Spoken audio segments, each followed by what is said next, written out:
Hey there, this is Ed Beard again with the Employer's Edge, and what I just love so much about the Zip It sales method is that it will increase your sales incrementally more than anything else you do. Yet you don't have to learn anything to do it. In fact, you got to quit doing as much as you're doing now. And what you have to quit doing as much as you're doing now is talking. Oh my goodness, for heaven's sake, salespeople, stop talking so darn much. Let me give you a couple examples of what I mean by that. Let's just say you have a prospect or a customer that asks you a question like, what safeguards do you have in place to ensure that this project falls within budget? You just want to just dive in and go, oh, you know what, we've completed the last 3 on time, on budget. It's not a problem we seem to have. We have such a complicated and complete, thorough planning process that we just don't go over budget. However, if you were to ask that client, why is that such a huge concern for you? I mean, we have those safeguards in place, but describe to me, what are you really thinking right now? And the client might say something like, look, this thing goes over budget.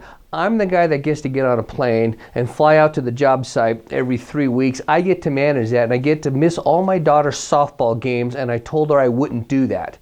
So in order for me to get to my daughter's softball games, we got to meet this project on budget. And so you know what it came down to? It came down to his daughter's softball games. And here you're answering all these questions about budget. And if you just asked a couple questions and quit talking, if you would have just asked a couple good questions and zip it, you'd have found that out. It really isn't just about the budget. Sometimes you'll get a question like, how do we know that your systems can integrate with our systems and they're compatible?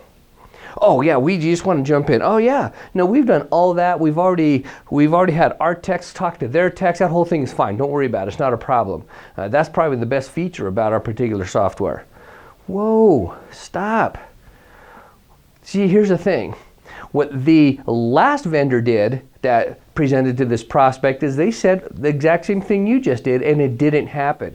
So they want to know, are you just like the other vendor that I can't trust? And if you just answered it like the other vendor, now I can't trust you either. So it's not about compatibility. It's about trust. Can I trust you? And are you demonstrating that trust? Only a good question can get you to understand that.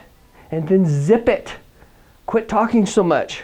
Contract terms. And we've all had that, right? What are your contract terms? Just so you know, when someone asks you that, that's just what they said. What you want to know is what they're thinking. So don't just dive in and answer that. Transition would be great. Something like, our contract terms are variable. We can make them what you want, or they're every 2 years, but that's obviously a concern to you. Describe more about that, please. And ask them, what are you thinking? Because in the last case, what they wanted to know is, what if the competition gives us an update that you don't have?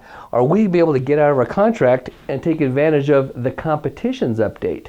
So what they really want to do is understand your R&D process, how much resources you throw at improvements in R&D, how updated you stay, and they asked it in the form of, what are your contract terms? But that wasn't what they were thinking.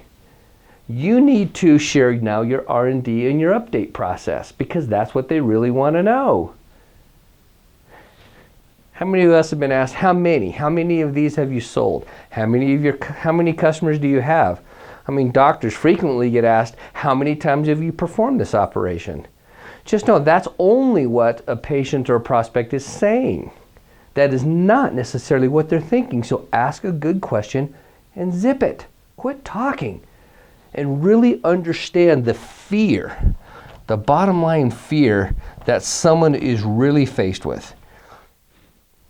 By asking, how many of these have you sold? How many of these have you done? And how many clients you have? They have another fear here. It's bigger than just how many. And you'll never find out if you just answer the question and start talking. So here's the thing. Zip it. Quit talking. In order to do that, ask some really good questions to get at the impact, to get at the true consequences of what it is that the prospect or the client is trying to find out from you. And you are going to achieve a great deal of sales success.